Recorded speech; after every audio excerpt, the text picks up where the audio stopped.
L'appel est tombé à 12h47, alors que j'étais en train de présenter les rapports trimestriels devant les 15 membres du comité de direction. Madame Lefort, c'est Monsieur Morel, le directeur de l'école primaire Victor Hugo. Il faut que vous veniez immédiatement. Il y a eu un incident avec Chloé. Mon sang n'a fait qu'un tour. Est-elle blessée? Elle est physiquement indemne, mais dans un état de détresse extrême. S'il vous plaît, venez vite. Nous vous expliquerons tout à votre arrivée. J'ai abandonné ma présentation, laissant des cadres supérieurs perplexes fixer ma chaise vide. Le trajet de 20 minutes en a pris 10, je n'ai aucun souvenir des feux rouges. Quand j'ai franchi les portes de l'école, je l'entendais hurler depuis le bureau principal. Ce n'étaient pas des pleurs, mais des hurlements. Ce genre de cri primal qui déchire le cœur d'un enfant quand quelque chose d'incompréhensible se produit. J'ai bousculé la secrétaire et j'ai trouvé ma fille de 8 ans recroquevillée dans l'infirmerie, une serviette enroulée autour de la tête. Lorsqu'elle m'a vu, elle s'est jetée dans mes bras. Maman, elle a tout coupé. Elle a coupé tous mes cheveux. J'ai écarté la serviette et j'ai eu le souffle coupé. Les magnifiques cheveux auburn de Chloé, cette chevelure qui tombait jusqu'à sa taille, qu'elle laissait pousser depuis la maternelle et qu'elle avait coiffée en 13 couronnes pour son audition, avaient disparu. Pas seulement coupée, mais massacrée, des morceaux manquants, des plaques à nu jusqu'au cuir chevelu, des entailles irrégulières comme si quelqu'un avait utilisé des cisailles de jardin. Qui a fait ça? Ma voix était d'un calme glacial. Monsieur Morel s'est raclé la gorge.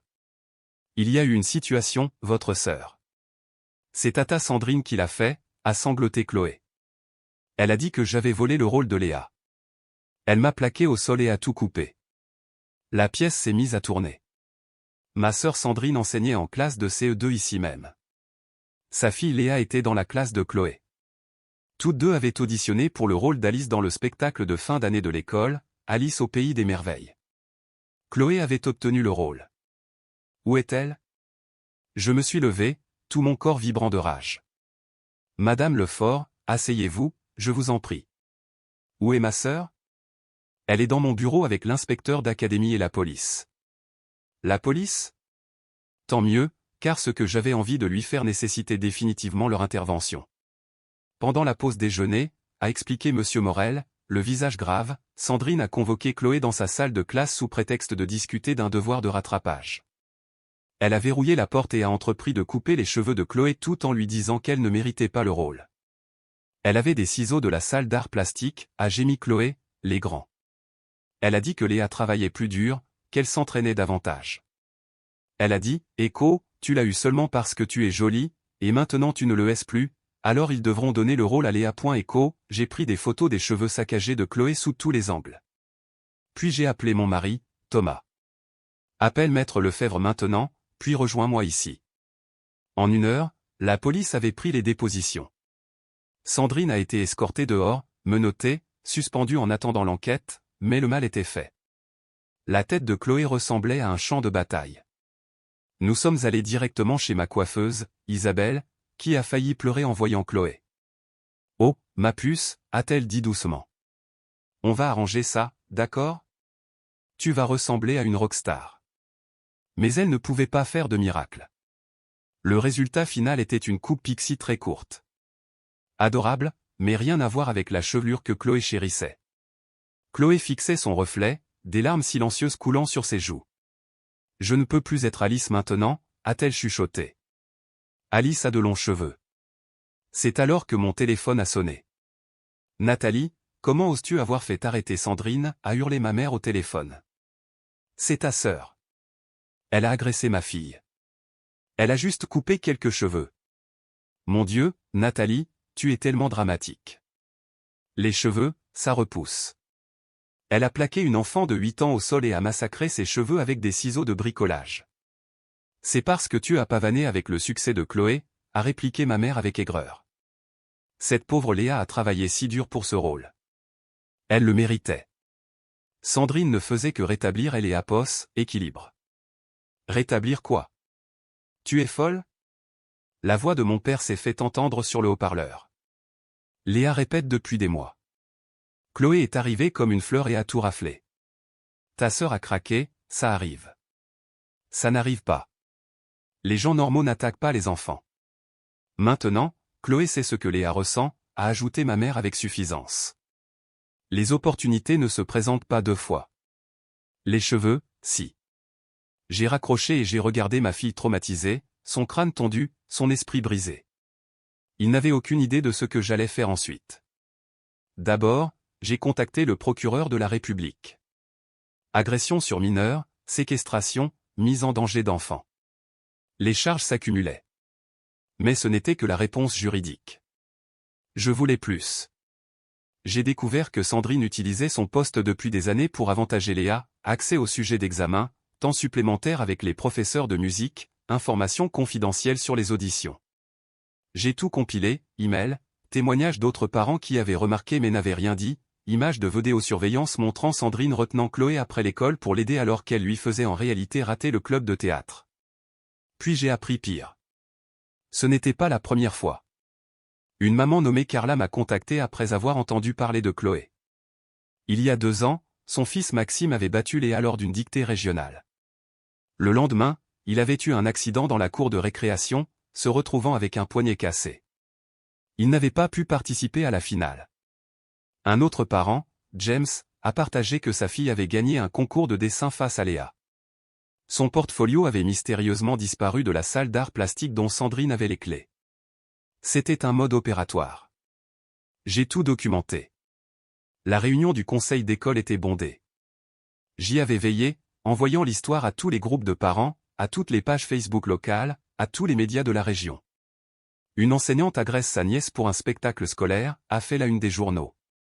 Je me suis tenu au pupitre avec Chloé à mes côtés, sa coupe pixie étant un rappel brutal de ce qui s'était passé.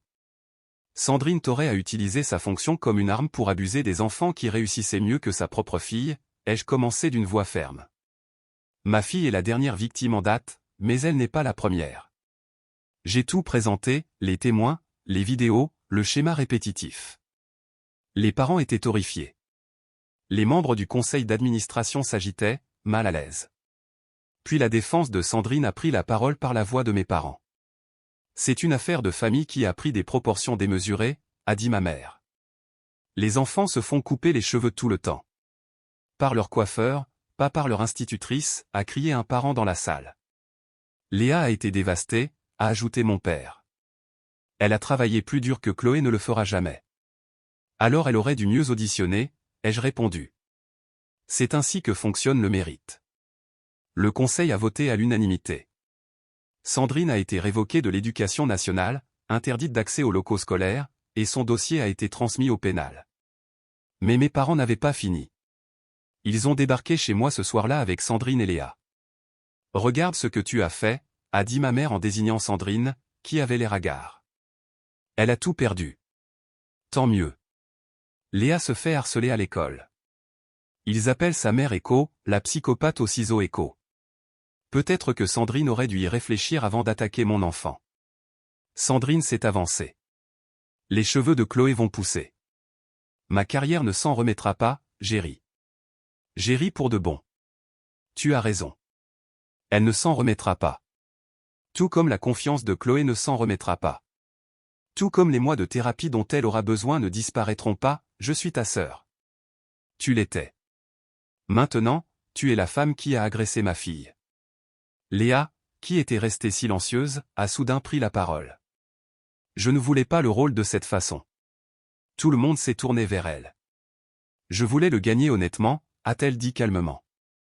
Maman gâche toujours tout. Elle fait toujours ça. C'est pour ça que je n'ai pas d'amis. Le visage de Sandrine s'est effondré. Je t'aidais. Tu trichais pour moi. Et maintenant, tout le monde le sait. La vérité pesait lourd dans l'air. Sandrine n'avait pas seulement détruit les cheveux de Chloé. Elle avait détruit la réputation de sa propre fille. Sortez, a dit Thomas fermement. Vous tous, et ne revenez plus. En partant, ma mère s'est retournée. Tu es en train de briser cette famille. Non, ai-je dit. C'est Sandrine qui l'a brisée avec des ciseaux de bricolage et son arrogance. Le procès pénal a été rapide. Agression sur mineur par personne ayant autorité, 18 mois de mise à l'épreuve, suivi psychologique obligatoire et perte définitive de ses titres d'enseignement. Le procès civil s'est conclu par une somme suffisante pour couvrir la thérapie de Chloé et son avenir. Mais la véritable justice est venue de Chloé elle-même. Le metteur en scène l'a gardée pour le rôle d'Alice, 10 ans, Alice traverse des changements étranges au pays des merveilles. Ta nouvelle coupe est parfaite pour le rôle. Le soir de la première, Chloé a dominé la scène. Sa coupe pixie scintillait sous les projecteurs, sa confiance rayonnait.